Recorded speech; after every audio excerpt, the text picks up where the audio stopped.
ఏదైతే నిన్న జరిగిన ఓట్ చోరీ సంబంధించి ఈసీ ఆఫీస్ని కలబోతున్న రాహుల్ గాంధీ గారిని అడ్డుకొని అరెస్ట్ చేయడం చాలా దిగజారు రాజకీయాలకు బీజేపీ నిదర్శనం అని చెప్పి తెలియజేస్తూ, అమెరికా మనకంటే 100 సంవత్సరాల ముందున్నది, అక్కడ బ్యాలెట్ పేపర్ తోటి ఎలక్షన్ జరుగుతున్నది.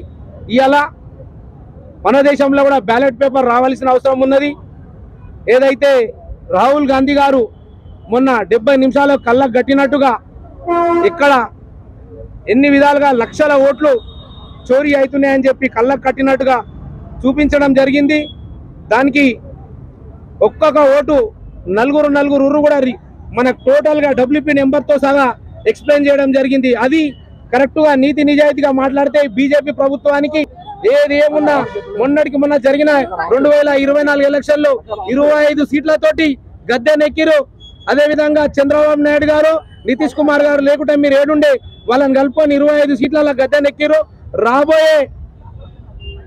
మన దేశంలో రాబోయేది కాంగ్రెస్ పార్టీ. ఖచ్చితంగా రాహుల్ గాంధీ గారు ప్రధానమంత్రి అవుతున్న విషయం మీకు తెలుసు కాబట్టి మీకు దడ చుట్టుకుతుంది.